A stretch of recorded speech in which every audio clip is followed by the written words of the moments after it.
practice in Centennial. We have 8 therapists. We see kids, adults, we see teens, they're their own category. We see couples, families. So basically, if someone needs therapy, they can come to Relate, and we have somebody that can help provide it for them. We also have the ability to work with different family members at the same time, because one of the things that I really found in therapy is that when we worked with a child, we really needed to touch base with a parent. And it often didn't happen that a parent felt like they could check in because they assumed that was their child's time, or you're gonna fix my child. And we all know working with kids, it just doesn't work that way. You really need to have time to be able to have the parent in the space and kind of learn what they're thinking about and where they're coming from. And I found it was just best ultimately for many parents if they just had their own therapist. So we have a whole team of people that can kind of do that, and you can just come in and you can see a therapist at the same time your child does. I've worked in a lot of different settings. I taught music for a long time. I was a professional singer, so I'm used to the microphone. I decided to go back and get my master's degree in therapy because I really just felt like I needed a change and I wanted to work with kids. And when I started working with kids, like I said, I felt like it wasn't enough. And so as I worked in outpatient psychiatry and case management, I decided that running my own private practice would be the way that I can control what kind of energy I put into it and got out of it. From there, I started doing talks like this because I like prevention. You know, the idea of helping kids from a different level before there's big problems seems better to me. And oftentimes people will say, you know, I just wish I knew more about this before we had to come to therapy, because now we have all these bad habits or, you know, things that we're doing wrong, and at this point we have to kind of start over. And when kids are really young and in this stage of life, we have a great opportunity to help them, because a lot of times parents don't understand what they don't know until their kid's like 10. And if we can get the child and the parent some help when they are 3 and 4, when you start to see some bad behaviors, or maybe some, even not bad behaviors, just something that's not typical, we can help the parent sort of realign early. And they do find statistically that those kids go on to not have the type of big issues that maybe somebody who didn't have that early intervention has. And that's why programs like Developmental Pathways are in place, right? Because those programs work with that 0 to 5 age. Every type of concern comes through Developmental Pathways. And as they find what kids are needing, it's not only the really most acute kids that they're helping. They're telling parents, hey, you know, your child really doesn't have a sensory processing disorder. Your child is just experiencing a lot of trauma. You know, grandma died this year, you and dad separated. That's really hard on a child, and the parent might not recognize that. So being able to kind of step in and be a middleman sometimes for that is a really nice tool. And hopefully on the other side, if they need therapy, we're available, or if they need something more like Developmental Pathways can offer, that's there too. And I want you guys to really think about those resources as you move forward and have kids that you feel like they just aren't doing what they need to do. Because if you walk away with one thing today, I want you to walk away with the idea that you really are an expert on this child. Once you have a relationship with them, once you've established your role within that family does look to you as somebody that they value and that they want to know what you think about what's going on. They might not always agree with you. They might not always not pretend, but seem like they hear you. But they are listening to you. I mean, it is part of a pattern of behavior. I hear parents all the time, really seriously. I'll have teenage kids come in, and the parent, through the intake, will say, you know, their very first babysitter told me this, or their very first preschool teacher said that they had these types of issues. If we can create a better way to sort of move through that time, I think we can prevent some of those 15-year-old issues coming into life. Today we're going to talk, one of the big things that we wanted to address was bullying. And I know a lot of you work with very young kids. So the reality is that bullying does change over the lifespan, right? Even up through adulthood. And it is pretty hard to talk about bullying for 3 and 4-year-olds for 3 hours, okay? Like, let's be honest. Like, there's not a whole lot to chat about when you're talking about bullying, like true bullying behaviors for 3 and 4-year-olds. So really, this talk encompasses what a bully looks like and what that would mean. But it also goes to the other side of how do you just provide a household that's more connected and where the children feel more empowered in order to prevent a bullying culture, okay? So, and that's really important because statistically speaking, that's the #1 preventative of bullying, is when kids feel like they're in a culture where the bullying that has happened is immediately stopped. Bullying is what is known to create more bullying, and we'll talk about that when we move on. So looking for that culture in your home, and if you do have a bully, finding ways to help guide them out of that, and their family as well. I have a lot of information. Sometimes that's a good thing, and sometimes that can be a bad thing because it can be kind of overwhelming, right? But I use a lot of these slides because I want you to have a good visual of what you can, use in your own home. And it's also nice because sometimes when it's laid out in like a direct order in black and white, you can see it in a new way because we all know that, we should be nice to each other, right? Like that's pretty self-explanatory. But I like that these slides and the way that they're laid out are laid out either from a child's perspective on how you can integrate this for them and in their language, or from an adult perspective of how you can integrate it for yourself and how you can maybe be aware of just different steps in it. Because we all know when someone's being mean, or we can tell when a kid's bullying, right? Or doing things in a way that don't feel good. But this lays it out a little more concisely for you so you can sense this is the next step, or this is what I should be looking for, okay? And I always include this slide. You've heard me talk before. I like to talk about the gentle response for a child because when you look at it, it's just a lot of no-brainers, but we often forget these things. How to have a gentle response with the child. What need is the child communicating? Many times, people don't know. Most of the time, you know what a child wants, right? But when they're really stressed out or when things are going on for them, trying to get to the bottom of what they want can be tough, or what you feel like they want might not match what they're actually trying to get to you. So as we go on, that's one thing we're going to talk about and have an exercise in. Is my response helpful? Is my response kind? But the big one, is it about the child or myself? Because so many times when we communicate with others, we're communicating from the place of what we need, right? But when we're talking to children, it's really important that we talk to them in a way that we're communicating what we need and asking what they need, because they don't know how to tell us. Is the environment appropriate for my child? So, and that's more reflective of, a lot of people will say, my kid tends to talk to me more in the car. Well, when we think about the environment of the car, there are a lot of good reasons why kids talk to you more in the car. There's not a ton of distraction. You're usually pretty available, right? Like, you're not on your phone or talking to someone else or just sitting there. They have a little time to get into the warm-up phase. It takes kids a little bit of time to kind of get settled in before they just start talking. So recognizing that if a child's trying to tell you something and there's 4 other kids running around, which often happens, right, when you're in your home and you have a lot of kids, if it's something where you really feel like they need an additional space alone with you, figuring out when that's most appropriate. Are my expectations appropriate for this child? I get this all the time, particularly with a little bit older kids, like 7, 8-year-olds. Those kids can communicate, right? Like, we can talk to them. They can say what they need, but they really can't say everything they need.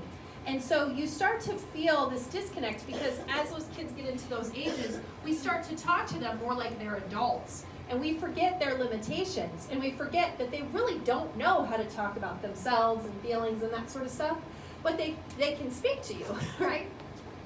And are my expectations clear? So being able to say what you need to them in order to kind of get it going and help to decrease their overwhelm. And how would I want someone to respond to me? I mean, that's kind of goes a little bit against the what I was talking about for number 6, because you're an adult. You know, is this how I'd want someone to speak to me? If you're providing them a lot of feedback and they're little, they might not be able to handle all that feedback like an adult would. And we'll talk about that a little bit more too as we move on. Going into that, some of these are going to be super small. Talking about how to talk to children at different ages. So when children are really young, we know that touch is their biggest form of communication, right? So as providers in your homes, sometimes we forget that too, you know, because we're not their parents and we have other kids around, and when kids really want you to come and snuggle all the time, you know, we might not be available to do that. So if they really need that and that's a way that they connect as part of their love languages too, you want to make sure you do make time for that and you set the expectation that you will be able to do that. However that's appropriate. If you find that a child really needs a lot of touch, it is okay to tell the parents, you know, I feel like your child really likes a lot of hugs and really wants me to touch them a lot, and I want to make sure that you know that, and I want to make sure that you understand that I'm doing that because that's what they're wanting, right? So if a child wants hugs, you're going to say, I'm giving them side hugs, or they're sitting by me. You have an appropriate boundary, right? You understand how to work with kids in that way. But a lot of times people get like really apprehensive about this. Like, no, I'm not going to touch kids because I don't think that that's the right thing to do. I don't want to set the wrong example, you know, because I don't want them to feel like that's okay for them to just come into the house, and maybe the parents are going to get the wrong idea. But if you're denying a child who's in your home for even, let's say, 4 or 5 hours, any sort of touch, you're doing your relationship a disservice. Because the reality is that children need it, right? So if we're saying as an adult then, I'm not giving you that because my peers, the other adults in my life, think that's inappropriate, that's not really meeting the child's needs where they are. First graders hug each other, right?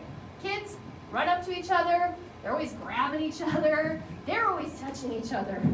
Helping kids define touch in a more appropriate way in that boundary, I think, is a huge part of communication, and something that I even do in the therapeutic setting. I mean, I see kids that are very, very young, and they often want to sit on my lap or touch me or be right next to me, or they come in and they're just, you know, all over your hair or whatever they're doing, and kind of talking to them about, yeah, I do want to touch you. Like, maybe we can come up with something where we're doing some sort of touch, but not just saying, no, we don't do that, okay?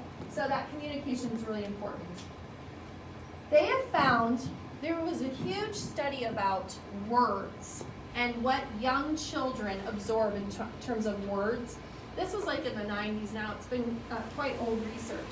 But one of the big things that they found was that they initially thought that the way to grow children's brain was exposure to words. Just words, like showing them words, having them see words in like Sesame Street, and, you know, flashing words and slowly like incorporating more words into the way you would talk to them. But really, as the research has grown and they've had more availability of looking at MRIs when they're talking about children's development, they found that there was a huge gap in socioeconomic levels. And they were trying to figure out why. Why were poor children who were exposed to words and more wealthy children who were exposed to more words developing differently? Can anyone guess why? I have prizes.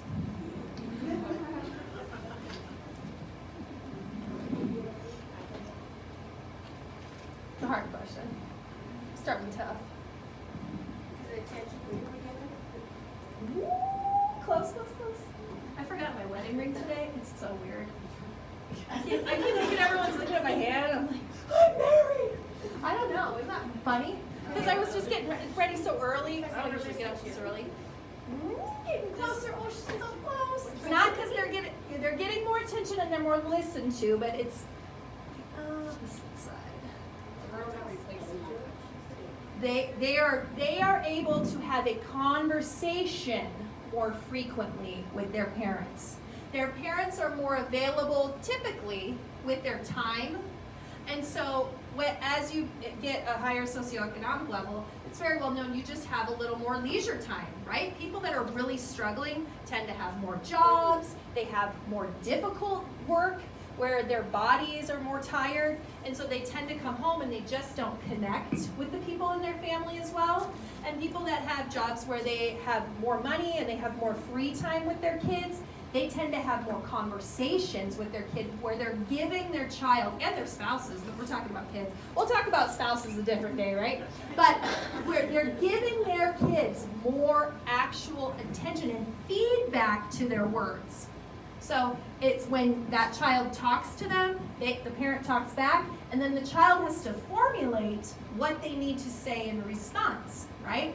So their response and that banter becomes a way that children develop communication. And that sounds like a no-brainer when you say it, right? But when you first are thinking about it, it's like, well, why does that make the biggest difference? And it's because a person needs to learn how they want to be perceived and how they want to communicate what their needs are and what they're thinking. And that takes a lot of brain power, especially in this age group, right? These people have no exposure to that. Do you know where I can see?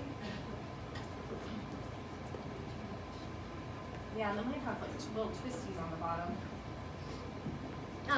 Where I can see this the most, the differentiation between kids, and the socioeconomic level for where I work, honestly, I work in Centennial, off Arapahoe Road. We don't have a lot of variance in socioeconomic level right in our practice, but in my previous roles and in my previous work, right around the 4th grade level, you can start to see where kids didn't have strong interaction about their feelings and their own thoughts, and the kids whose families and whoever was in their life, one good caregiver, right? That's why we do these talks, because kids are found to only need one great caregiver, and it doesn't have to be their parents.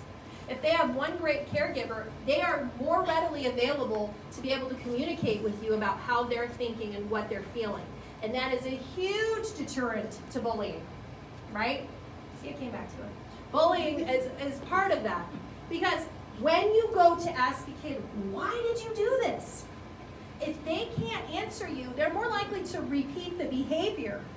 But if you're able to have a conversation with them where they can kind of feel and like name what this is why I did it, then you feel available to them to help them, right? And they're like, oh yeah, they understand me, they're getting this. And then they feel like, yeah, I'm getting me too. So that's why that word race, it was called the Great Word Race. It's a couple different books, and it's pretty interesting reading about this age group. So what is bullying? This, like I was saying, I have some pieces that are more for kids and then more for adults. I have another slide after this that's more directed towards adults, but I like this one for kids because you can really go to any 3 and 4-year-old and talk about how, it's joking around. If a child is just saying something and they're just trying to be funny, and I have a 3-year-old, and he does stuff that is not funny to be funny, right? Like, he just does. I mean, he'll smack you over the head, and he thinks it's hilarious, and his brother doesn't. And kind of figuring out, my older son's first instinct is like, well, he's mean. Well, yes and no, right? Like, he just doesn't understand it yet. But then, even if you tell him, you know what, you really shouldn't hit him, that's wrong, he still goes and does it again because he got a laugh out of it the first time, right? So he's gonna do it until people aren't laughing at it anymore and not paying attention. And we know that as adults, but for kids, you then start to fear that kid, right? Like, oh my gosh, when's he gonna come and smack me in the head again? And I was talking to my son, and we were going through this.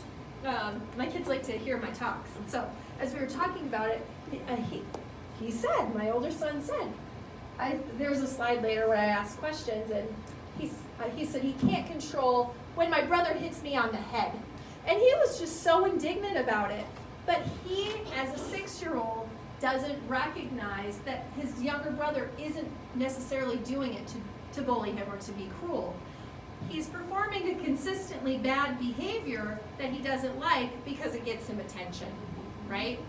And that's not necessarily bullying. Is it mean? Maybe. But it's something that we have to provide consistent feedback to reduce consistent behavior, right? So consistent feedback reduces consistent behavior, and that's what will flush it out eventually. One-time thing, kind of the opposite of that, right? If this is something that's happened for the first time, you can usually nip it in the bud pretty quick, right? Hopefully. Some kids are really open to that feedback and are able to be like, oh gosh, yeah, I don't want to do that anymore. Some kids, like the third child, I've decided, they don't hear that, and they'll keep repeating it. Conflict. This is a big one that we'll go through. This is especially present in these age groups because a lot of times there's a differential in the abilities of kids in these ages, right? So there what might be like two 5-year-olds. One is very great verbally, and one has not gotten there. So what does the one that hasn't gotten there do? He hits, right? He throws tantrums, he still hits, he still does a lot of the physically aggressive behaviors because he's not available verbally as much as a child who's maybe just a little more developed. So, but when you look at their interaction, you actually see that they're both creating the conflict, right? A good example that I was reading in the literature was there was an example of young children bullying, and it was a group of kids sitting down, probably 4 or 5, and there was a kind of a ringleader. You know, you always have like a leader in that age group, and that's not necessarily a bad thing, but in this instance it is. So the ringleader says, raise your hand if you like chocolate.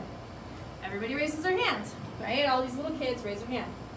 Raise your hand if you like pizza. Everybody raises their hand. Well, so you as the caregiver are kind of listening to this game. You're thinking, oh, this is fun, yeah. Raise your hand if you like Carmen, right? That is emotionally manipulative, right? They're taking and showing Carmen, everybody likes chocolate. Everybody likes pizza, but only 2 kids like you, right? That doesn't feel good to Carmen. Carmen then pushes that kid. Well, what do? We get Carmen in trouble, usually, right? Because Carmen did something bad. The other kids were just playing a game. They all were getting along.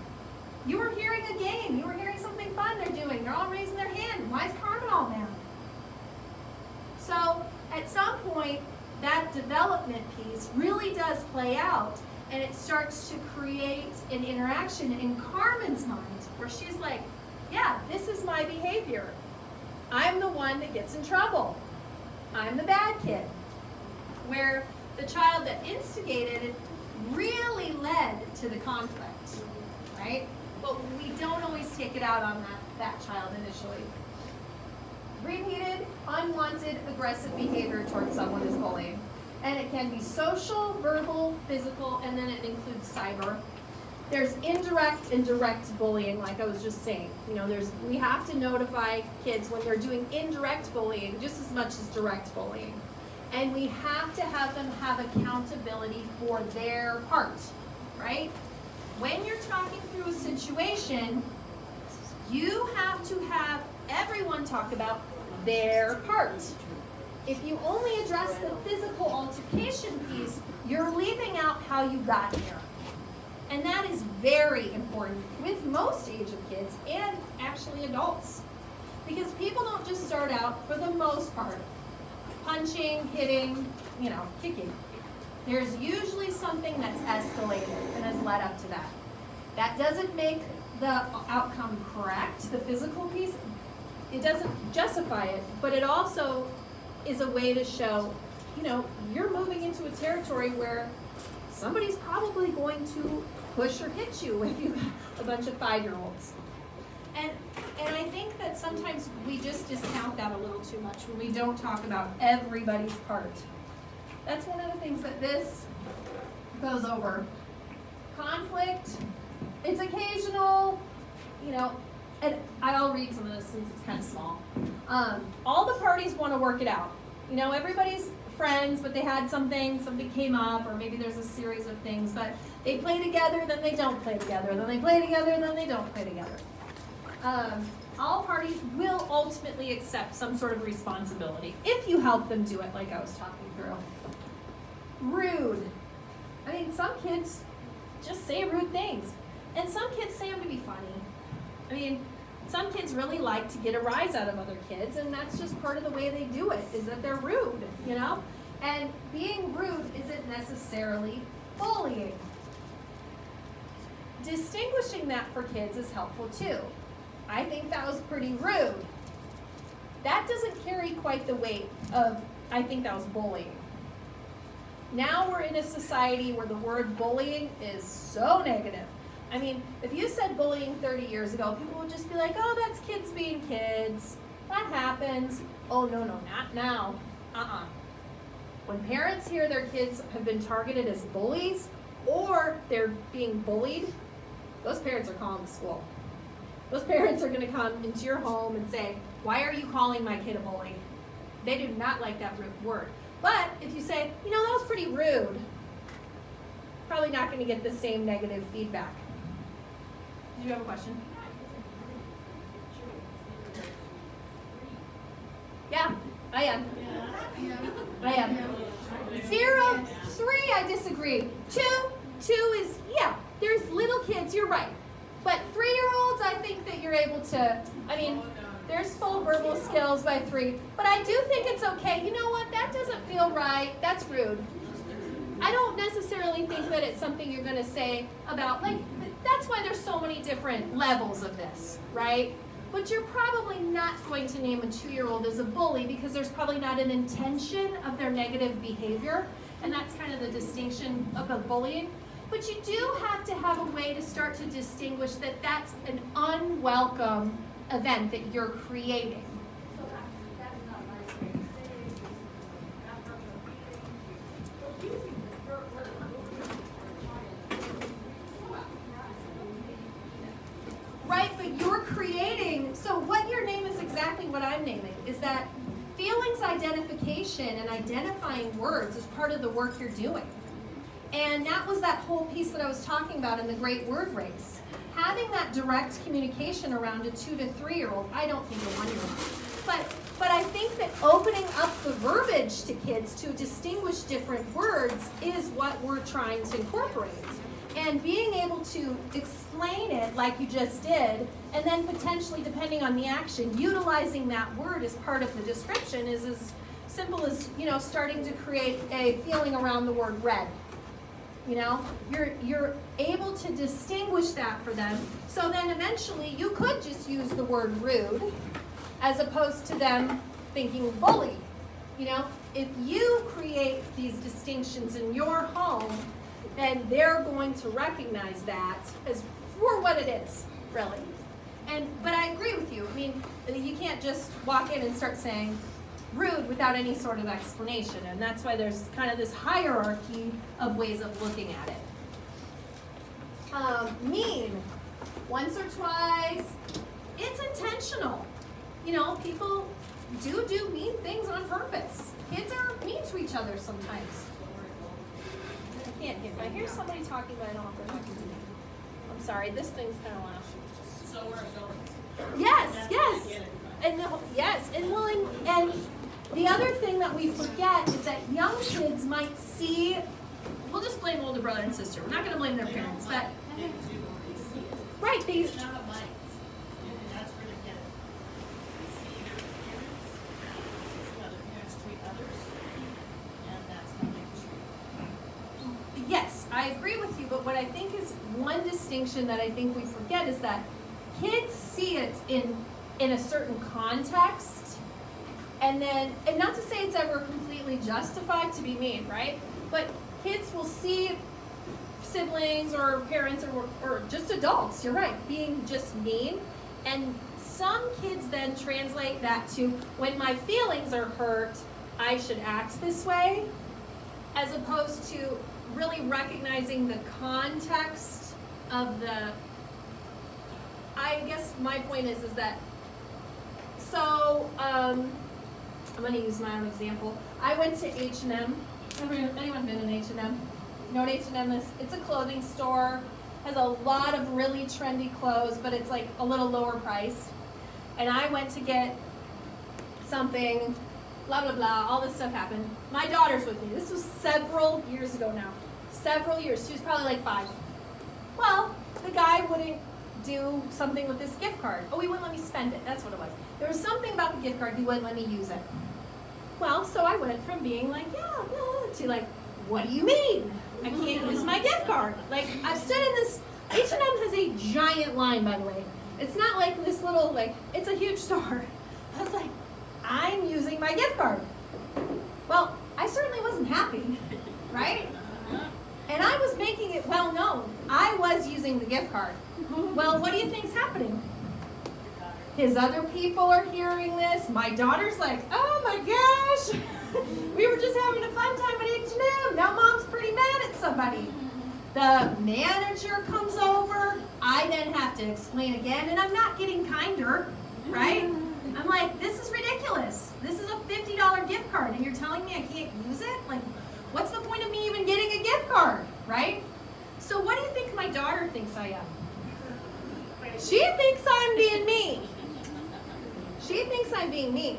Now I am being direct. Okay? She went home and told her dad, Mom was being so mean at H&M. We had all these people watching it. Now, I wasn't happy, but I wasn't speaking about him, or anything directly, but my child saw that as mean.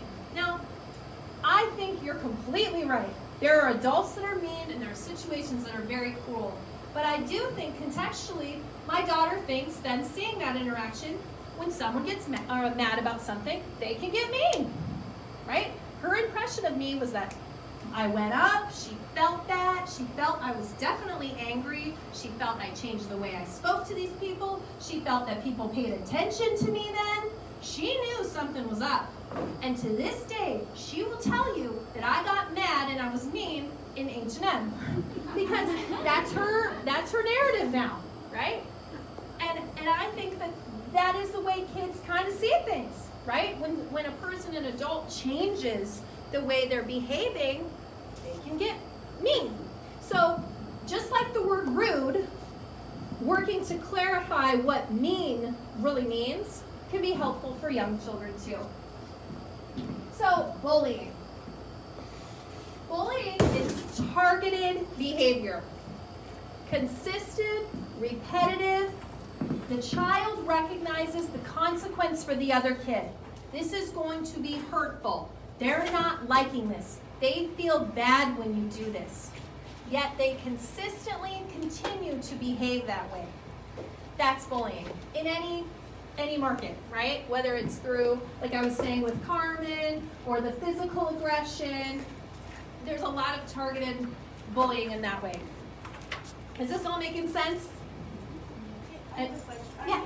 I like your slides and everything, and I think a lot of valuable information. Are this going to be available to us? I wanted to share some of this stuff with my parents. Yeah, if you would like, I have my cards and stuff. You can email me to get the slides. Yeah, that's fine. So, aggression versus bullying. There aren't any bad kids, right? Bob Ross would tell ya. There's happy mistakes, and these kids, at the end of the day, there are good things about these kids. And some of them, we've built a lot of resentment for them, right? When a child is the problem in your home, you start to get super resentful of that kid, and you don't want them to show up. And then keep showing up. And one distinction in here, and I know there's a lot of factors that go into keeping a child in your home, because you might have their siblings, or you maybe have had them for a long time, and I get that that's definitely the case. But one thing that I like about presenting in this environment as opposed to a preschool environment, if you'd like to know, why you're blessed, is that those people, every time I give a talk to a preschool, I hear the word director like 20 times. They are always like, well, the director wants to keep these kids in our school and they're not even in the classroom. So how would you handle that? And I'm like, and the director's like sitting right there. And I'm like, well, you probably have procedures in place, right? But they feel the director sees us as a moneymaker, right? Like they don't care that this kid's disrupting my entire class. They're not moving them out. They're keeping them in the school for X, Y, and Z reason. Where in your home, you have a little more power over that. And I know sometimes, like I said, there's reasons why you wouldn't necessarily kick a kid out. But there are a lot of reasons why you have power over saying, like, this is really bothering me and I can't handle this child anymore, right? So the distinction is there.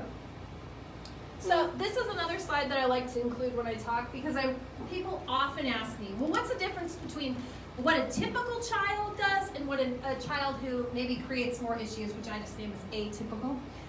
What's the difference? And I think it's important because all kids have rough days. All kids. Kids cry, kids get angry, kids have a hard time for whatever reason. Somebody will push or do something that's out of their character. And that's very common. But usually, typical kids can be redirected in 2 or 3 prompts. They might have a day or 2 that's off, but for the most part, they kind of fall back in line and things are going well. They participate and have good transitions without a lot of issue. They might occasionally have a poor transition, or they might have a certain activity that they really just don't like. That tends to be the issue for them, but that's pretty typical. Being able to understand their temperament. Typical children have different temperament. And I do a talk on feisty, fearful kids. There's a distinction between a feisty child and a fearful child and a flexible child. Those are the 3 types of attachment styles of these kids. There's a feisty child, and that can be very typical behavior. Fearful kids also come up as well. That can be very typical. But if they're following most of this protocol, they're typical. Works on social skills with their peers. Kids are meant to interact with other kids. They love it. Kids like to be around other kids. They enjoy it. It feels good to them. That is very typical. There are kids that, they might not need as much of that interaction. They may be more introverted or, that more fearful type where they just need more downtime. But typically, if you talk to a child, they want to hang out with other kids for at least some of the day or part of the day. This is a big one. Typical children recognize you as an authority, right? Once in a while, you get that kid. That's where I come in. That kid that doesn't see adults as the authority, and we often just blame the parents. Just say it's the parents' fault. They have a really poor boundary. It's what we call enmeshed, where there's no hierarchy in a family. Kids need a hierarchy. Kids like to feel that the adult's going to keep them safe, that adult has good boundaries, that adult tells them what to do. Kids like that, especially in this age range, right? Developmentally speaking, we're not looking at changing that until kids are like 9 or 10. Those tween years is when kids start thinking, well, I have an opinion too. But a 4-year-old, they should be looking to you as the voice of reason pretty much all of the time. And if sometimes people will say, well, what about only children? This comes up sometimes with only children. It also comes up with children of divorce. There's a lot of ways that kids are what we call parentified, right? That's what that is, when they've become kind of an equal to the adults and their parents. So they sense that they have a lot more control than they do. What I usually say to caregivers who are in that place where parents have maybe done that is that, again, you only need one safe person in your life. And if your home is a place where they recognize that you are the authority, that will eventually translate for them into school as well. I get parents quite frequently who will tell me, my child is so poorly behaved at our home. but no one else sees this. The school tells me this kid is great, but I think they have ADHD. Well, you know what? There's a distinction with ADHD. You cannot classify a child as having ADHD unless you can see it in 2 environments. And that's the reason why. Is because kids who consistently have poor behavior with one group, it usually has to do with the way that caregiver's interacting with them. And so ADHD is one of the hallmarks is you have to show it in at least 2 environments that this child is having these types of issues. And that's the way that I usually communicate with parents around the way they're communicating with their child. If no one else is seeing this, could it be you? Right? That's my job, not yours. But the reality is that if you're seeing that, you can get into a place where, you can provide them some of that feedback. I'm not seeing that, right? They're doing well here. Atypical behavior, just the opposite of what I just went through. Seems to ignore or fear the caregiver. Spends a lot of time, they have to be with their peers. Like those kids that are very clingy, they get most of their self-esteem from participating with peers. They can't do an activity alone. Even if they're sitting at a table with other kids, those kids that just can't do their activity alone, they have to do it with someone else. That's usually a sign. Extremes in temperament. I mean, so fearful, perseverating on issues, meaning like thinking about it all day long. Like, is there a thunderstorm today? I heard there might be a thunderstorm today. There could be thunder today. If it rains today, maybe there's going to be thunder. That kid has something that's atypical, right? And you can't redirect this kid. You give them alternatives, you tell them what to do around a lot of different things, and they just don't care what you're saying, or they won't do it, or they'll pretend they're going to do it, and then you find them doing something else. That's manipulation too. So I really like this slide because I like the idea of helping kids to calm down, but to not just say, calm down, okay? So as kids are having these atypical behaviors or those difficult days, I want you to name that for them. I want you to say, this seems like it's been a really hard week for you. Maybe that child hasn't been sleeping well, or there's something going on in the household or whatever. But being able to point out to them, we usually have really good days, but this week seems like it's been pretty hard. Have you noticed that too? Kids like that. They like to think about themselves, right? They want to be able to be like, yeah, we're talking about me now. Yeah. I mean, even if they provide you with feedback that's not true, like my son will always say he's hungry. Like, no, I'm just hungry. I get kids all the time. I'm just tired. Right? That's what parents tell them all the time. You're tired. You need to go to bed. So when kids are down, when I have kids that are just down, and I can tell they might be upset about something, even if they're crying, they'll say, no, I'm just tired. Because saying that they're sad or that they really had a bad week doesn't feel right to them. But on the other end, they like that I've noticed something is off, right? So even if they don't give you the correct feedback, just the fact that you've noticed that something is off feels good to them. And they'll provide you that feedback maybe later on. Like sometimes I'll have the next session where someone will come in and be like, last week when you said, are you having a hard week? I really was. I just couldn't tell you because it was a hard day and I knew I was going to cry, but... And I'm like, yeah, see, we know each other. I get this. And they feel good about that you recognize that something was off with them. Take a deep breath. There's lots of ways to deep breathe, and we all have heard this so many times, it's truly cliche. But one type of deep breath that I really like is the 5-point deep breath. So you can get, and I'm going to encourage you to have a place where there's some visuals for kids. Like, if that was a wall, and you could have like 4 or 5 different visuals for kids on how to calm down or what activities to do when they feel like they need to like work on themselves and that sort of thing. But the 5-point breath is a good one. So kids this young, even 3 can do where they make a star with their hand. So out, in,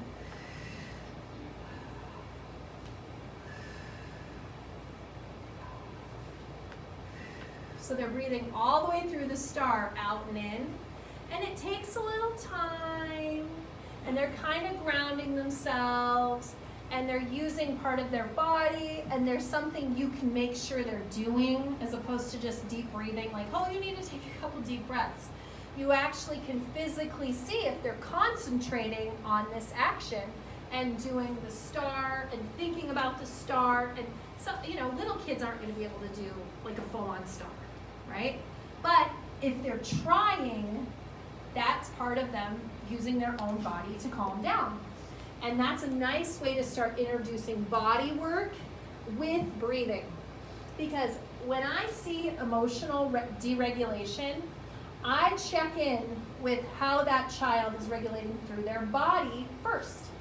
So I have all these exercises that my kids hate. Like one of my big things is I have kids do this. And they just have to stand on one leg like this, and they have to kind of focus it. This is hard, by the way. When you stand up for break, you can do this. And then once they start, I'm in high heels. You gotta do it like, you gotta put their arms up. Good. And then you gotta put it out. Kids can't stand this. You get a 12-year-old who has to do this for 30 seconds. They go nuts. I have a kid, he is in the top lacrosse team in the whole state. He is an amazing athlete, okay? I ask him to do this. He goes bonkers. He cannot do it. He cannot hold up his leg. You'd be shocked to find these kids, they have such a hard time controlling the focus of their body. And that's your first step for calming down. That's why we say deep breathe. It's because the purpose of deep breathing is to have focused concentration on your body. So utilizing something like the star and some of the body work, and we'll do a couple other body work pieces later when you guys are really sick of me. Yeah. Yep. So you can do where it's laminated and they can just like physically outline it. Yesterday I had a little person who was 2.5 having difficulty recording, and her other friend shows for walked by. She's getting really frustrated. She was Yeah. share. She's getting really frustrated. So I walked by and she was getting really mad. She's like, just barely whispering. Smell the flowers, blow the candle. And so it's a breathing exercise for her. Yeah. Question every time. But so it is less points, which is good for her, than you just walk, you just Yep. breathe in the flowers and blow up the candle. Yep. He just glanced past her. He's on he just said flowers and she just stopped what she was doing and did it twice and felt better and really well. Because it takes that little bit of time. And I'm like over there doing the world's biggest happy dance and you can't see it. I know it went in. Yeah, but they did it. But it's The easier for blowing them candle. for that small, it's easier for them to understand little, so we practice it with other things. And Daniel Tiger is really good. They have a lot of good things I on was it. impressed with so many little people, like, I don't expect them to, Yeah, we had a whole range of kids that can do it. but it's an easy, quick way to kind of bring it up. So, and actually, I do that where I will just hold up a finger and say, okay, blow out this candle. And because the point of the blowing out the candle is that it's focused air. So when you just tell someone to breathe out, another thing are pinwheels. Is this on? Sorry, okay. So another thing are using pinwheels, and they're at the dollar store, especially in spring, they have a bunch of pinwheels. And so to get some of those and just have them to the focused breath to get it spin. If, that exercise is perfect for just the short-term thing, but to create the skill long-term or for to have somebody who really isn't following that directive to use the pinwheel as part of like your cozy corner or a place where they kind of have their own coping skills so they can start to be able to regulate themselves. The pinwheels are great, and I always like to do this because it is harder when you breathe out to have that focused breath where you can feel it on your finger as opposed to just, you can't feel it as well. And blowing out candles is a certain way of breathing. So using that, and I like to smell the flowers because then it kind of creates the natural inhale as well. If you need to hit something, hit this pillow. So there's a lot of evidence that you shouldn't do this. Okay? It used to be the norm. It used to be very much like, no, we have kids hit pillows. We want to have them have aggression, and if they have it, they need to find a way to get rid of it. Punching bags, that sort of thing. There is evidence that having like an actual punching bag or something that's more directive, like karate or some of those types of skills where there's a more focused way of doing it, that is okay. But actually just telling kids to punch pillows tends to create more aggression in them. So they feel like when I get angry, then I punch. So I don't necessarily agree with that. I do think though that if you have like a very directed way as part of the time where maybe you do like little body moves, like little yoga moves, there's all sorts of books where you can do that. And you do have like some punching, that's super focused, that does help create a less aggressive response, but then they also feel like they're utilizing their body in that way of like getting out the energy. And for some kids, that's really powerful. Just recognizing for them that you're a partnership. This is really frustrating. I want to help you. Let's figure this out together. What's going on right now? I want to figure this out with you. That partnership, that feeling of like, oh yeah, okay. That usually will kind of bring them down a little bit if they sense that you are wanting to help them. Not that you don't typically want to help them, but in that moment with that concern. I see you're mad, and how does that feel in your body? Such a therapist-y thing to say, right? But we do want to show them where things start to feel in their body. And one of the reasons why this is important at this age is because right now we have such an opportunity to help children reduce anxiety.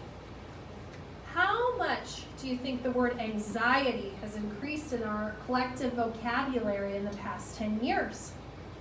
Oh my gosh! Everyone's telling you about their anxiety, right? And these little tiny kids, parents are like, they have anxiety.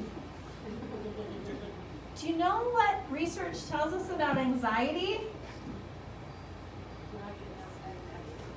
Parents that have anxiety tend to get kids that have anxiety. Because parents that have anxiety are like, don't climb up the tree. Oh my gosh, why are you climbing up the tree? You could fall. Get down. Parents that don't have anxiety are like, if you climb up that tree, you might fall. That's a huge difference in the way that child sees the world. And parents have been starting to breed more anxiety just into their own lives, and it's translating to children. If we can start to talk about where they feel things in their body, we can help them reduce the sense that they have anxiety. I love working with anxiety. It's one of the issues that is the easiest for therapists to, I believe, completely dissipate, because exposure therapy.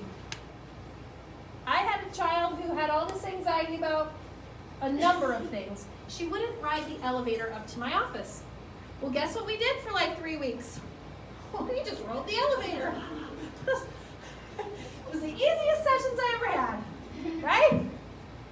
Her parents never made her get on the elevator. Never. But suddenly they were paying me a bunch of money, and they had me put her on the elevator for weeks on end.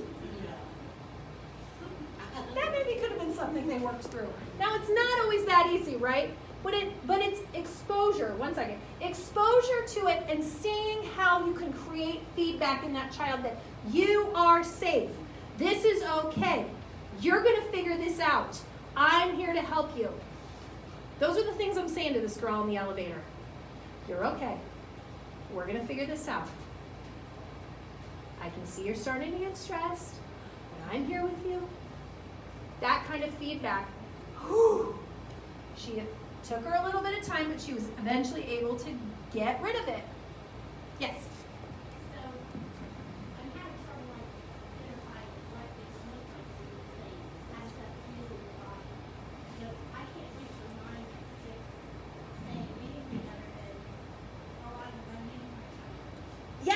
that's a great start. That's a great start. So one of those visuals on your board can be like, what would be like a traditional gingerbread man, you know, like where you have, it's almost like the outline of a person.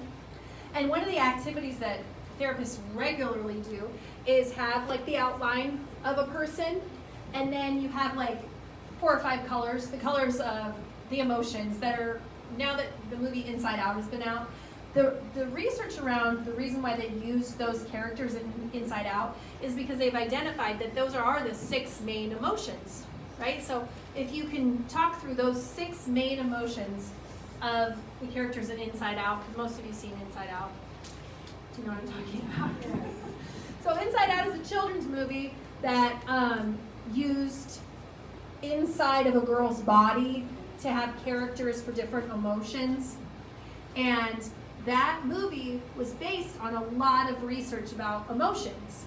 And there were 6 main emotions that were used in that were, I don't know if I can remember all of them. There was like fear, happiness, anger, sadness, disgust.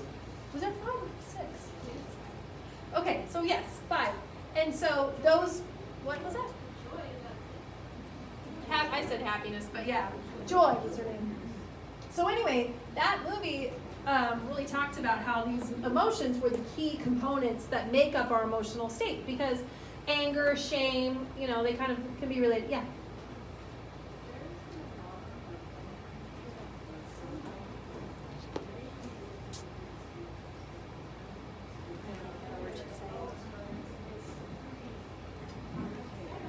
Well, maybe we should take a break and we can figure out what that is. Maybe somebody's phone, maybe check their phone.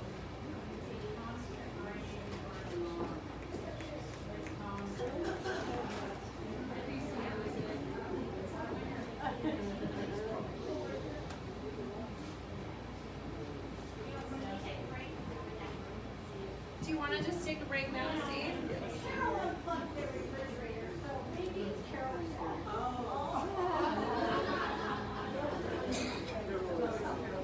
Well, let's get through this slide. We'll take just a little, like, 10-minute break, and you guys can try to figure that out. Does that sound good? Yeah.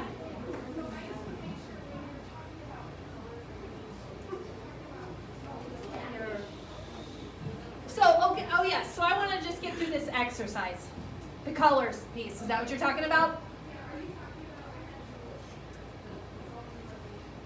So actually, I'm not talking about that. I know what you're talking about. Right. So the way that is great, I think, as kids get, you know, in that little older piece too. And I do like the idea of regulating through that.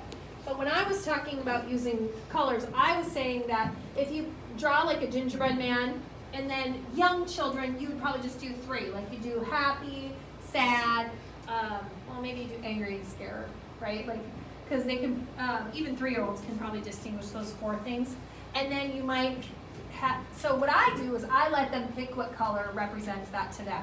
But I don't necessarily use but I know what you're talking about in terms of the zone of color regulation. But I will say to them, well, what color seems happy to you? And how many of you have read Dr. Seuss's book, The Colors of, the Many Colors, what is it called? The Many Colors of My Day. Yeah, something similar to that. So that's a really good book that talks about colors and emotions together. And I like to read that with young kids. And then I have this little outline of their body. And then I'll say, like, well, where would you feel anger? And kids are super great at figuring this out. Because even young kids, because then I'll say, well, pretend you're angry. And they'll kind of do this. And then I'm like, okay, well, where are you moving? And then they'll color in their hands. And they'll color in their face, because it can feel that they do that. And then I'll be like, okay, now let's pretend we're sad. So where do you do it then?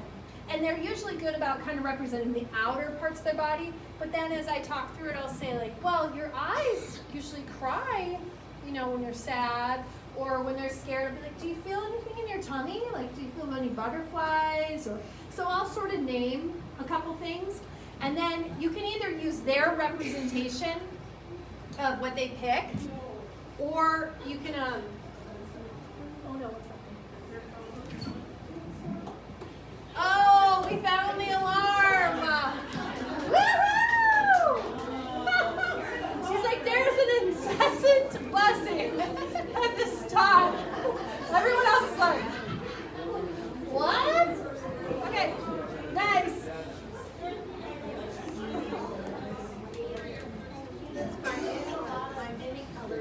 My Many Colored Days by Dr. Seuss. It's a really cute book and it's a good one to talk through.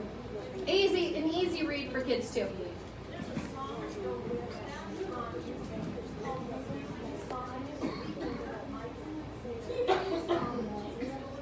The Feeling Song for Preschoolers goes with that on YouTube. Oh, nice. I've never used that. Yeah. The Feeling Songs on YouTube. My kids will tell you I hate technology.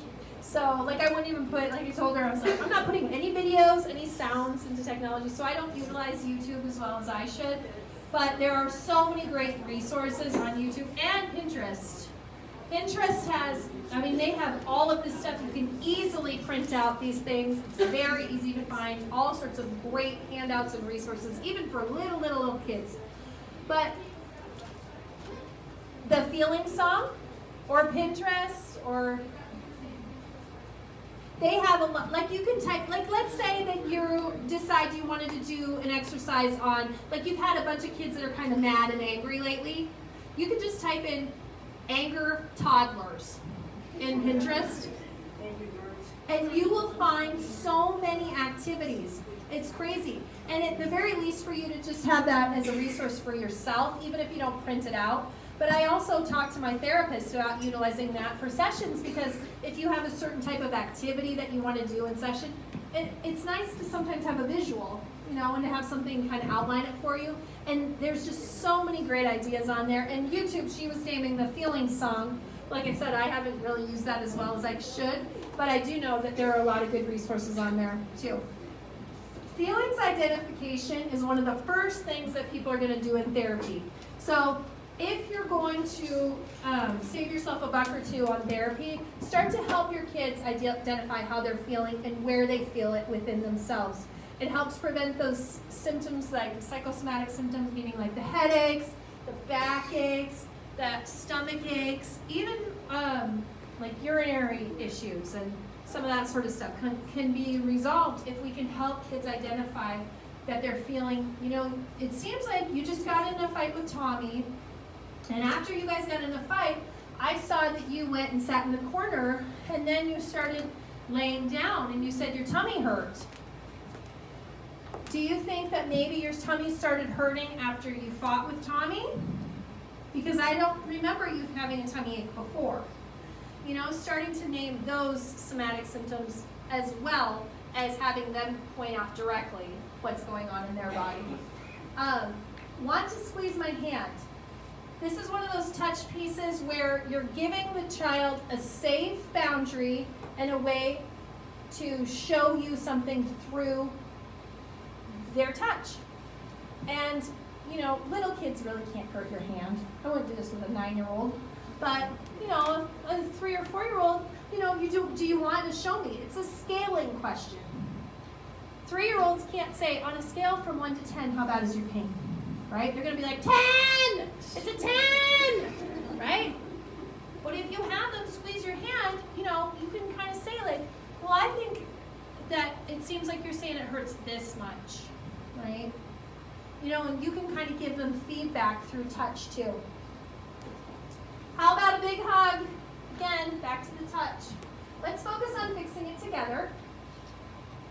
And naming the feeling for them. The last one is naming the feeling for them and then asking you to tell them or tell you about that feeling. Right? So naming it for them and asking you to tell them, have them say, how does that feel for you? We'll talk a little bit more about that and externalizing that later. So before we go on break, we're going to do some drawing. Everybody have paper? So I had some crayons put on each of your tables. If you've been in my talks before, something I would like to do, so bear with me, but we're going to do it in just a little bit different way than maybe we've done before. So you need a blank piece of paper and one of the crayons, but if you can't use a crayon, you can use a pen, it's fine. I just provided the crayons because it's a little more childlike. And you, Amir, first participant, so. My card relates. This is the best start. Good use. Good.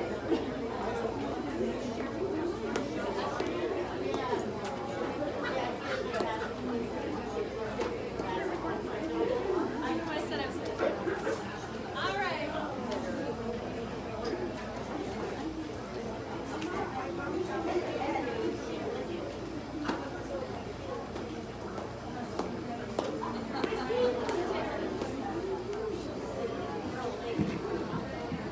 All right, ladies and gentlemen. Yeah. Are we going to do this? Yes. So I'm going to talk through the activity. So, first thing, you're using your non-dominant hand. That means the hand you don't normally write with. Okay? So, the second thing is that I don't want you to talk about your drawings with your table mates. Okay? So, I don't want you to talk about your drawings with who you're at your table up with. So, I'm going to go through what this is saying. So, I want you to draw something that has meaning in your everyday life. Okay? But it's not necessarily something that's like out of the box. Like, you wouldn't draw your kids. Okay? That's just too easy. That's not like an event. So it's hard because if I give an example, I don't want you to use it, okay?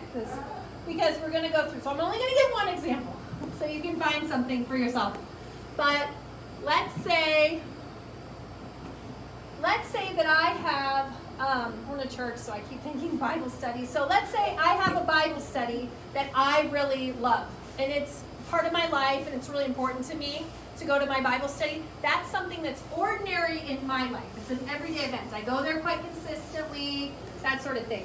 So I would draw with my non-dominant hand a picture of the Bible study, the best I can represent it in that drawing. Does that make sense to everybody? Something meaningful that you do that it pertains to you. It's about you. Okay? So something meaningful that you do. You're not using any words or symbols, and you're not talking about it with anybody at your table. Then you draw with your left.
start drawing? No. No. So, Flowers. you don't have to be done. If you're still drawing, go ahead and finish up. First thing that I want to do is, I know that most of you are kind of, yeah, go ahead. You don't hear me? So the drawings that you have right now, if you have to finish up, go ahead while I'm talking for a second. I'm going to talk a little bit about why we use your non-dominant hand. One of the big reasons that we do that is because I want you to recognize that you are masters at talking, right? You're adults. You've had a lot of time to learn how to speak, and children aren't masters at it.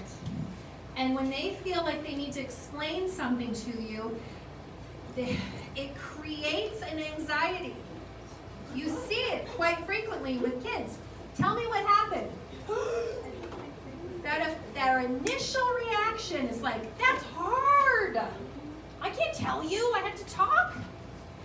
That was the reaction most of you had with, okay, I'm not very good at drawing with my non-dominant hand here, people. Like, what's the point of this? I don't understand why I'd have to do that. That's kids' first feeling when you say, just tell me what happened. You know, as an adult, we're like, just say it. It's okay.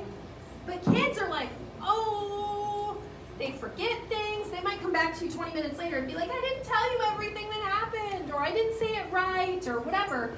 And being okay with that, recognizing they're learning how to give you that feedback. It's hard for them. It's like their non-dominant hand is important. Okay, now I would like, you could choose at your table. I'll give you the choice. You can either have a couple people go around and talk about their drawings, or I'm sorry, not talk about their drawings. So I want you to switch drawings. So everybody at the table switch drawings.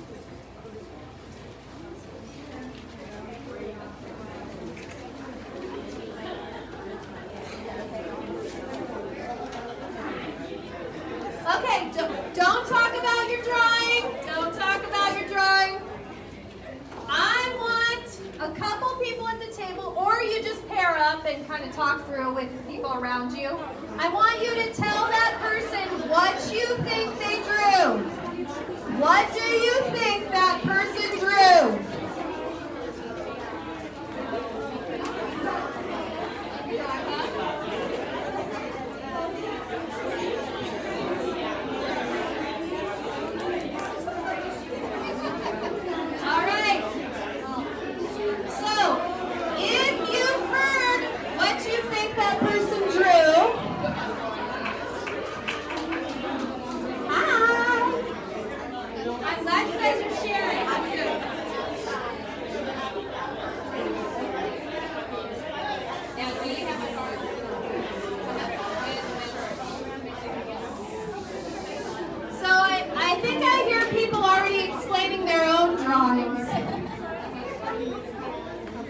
Do people feel compelled to explain their own drawings?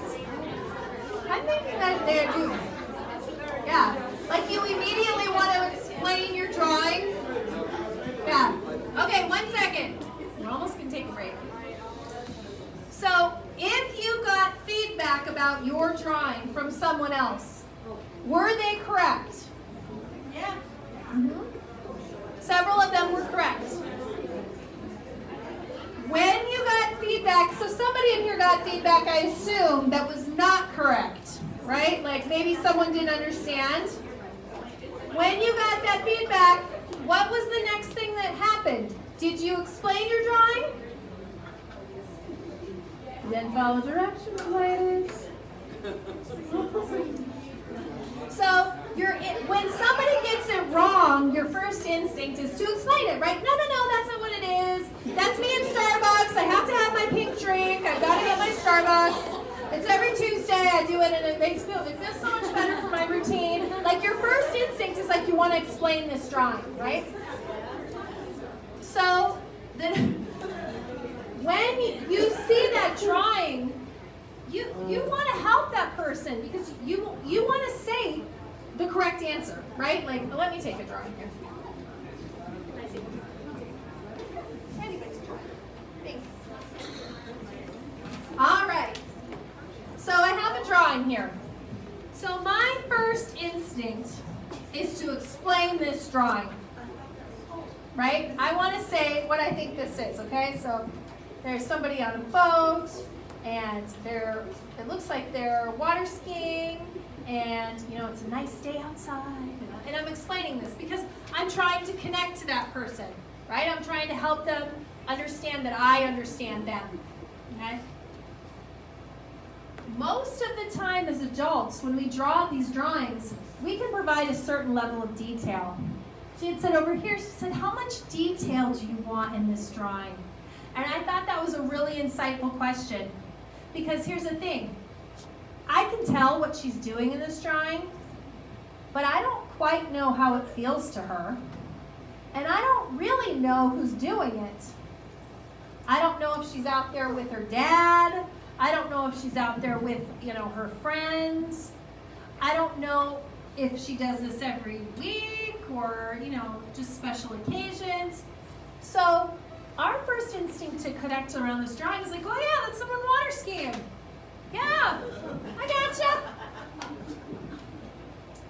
I'm good, man. I knew exactly what that drawing was, right? Water skiing, right? Was that water skiing? I know you, right? Yeah, okay, well I know her. So, do I know about this event? Why is this important to you? Because it's time off work. Okay, who do you go with? The family, the kids. Your kids. Yes. And why is it important? Because it's relaxed time. Yeah, is it your boat? Yeah. So there are a lot of clarifying questions here, right? She has her own boat. This is something she does to relax, which you can assume she does it to relax, right? But there are a lot of things I'm missing if I just assume I know what she drew. And I want you to recognize this with these young kids. As they're trying to explain this with their non-dominant hand to you, as soon as you think you know what it is, we as adults turn away. Yeah, I get it now. You're water skiing, okay. She put a lot of effort into coming up with that idea and that drawing and that time, and it represents something pretty special to her, right? Just the effort to buy a boat is pretty big, right? To go and to commit to something like that, it means something to her. And for me to just be like, yeah, I get it now, without really getting in there and understanding, I'm missing an opportunity of connection. And I know that we can't do this all the time with kids, but when we do have a moment to do it, it feels so much better to them. It feels so much better to you, right? You wanted to explain your drawing to that person. You wanted them to understand what you drew and why it was important to you. That's the feeling that these kids are having with you. And the second that that person next to you said they understood it, you said, yeah, you do, right? Give yourself another point of curiosity. That secondary point of, yeah, I can kind of see what's going on here, but why is this important to you? Why did you draw this? How many of you asked that to the people next to you? Why this? That next point of well, out of everything in the world you could pick, what made this important to you? And giving them the space to share that with you is a really nice way to help people feel like you're connecting with them. All right, so we're going to take a little break. It's 10 o'clock. It's pretty much exactly 10 o'clock. Do you want, how long break do you want? 10 minutes? Let's come back in 10 minutes, okay? So 10:10. Thank you. Thank you.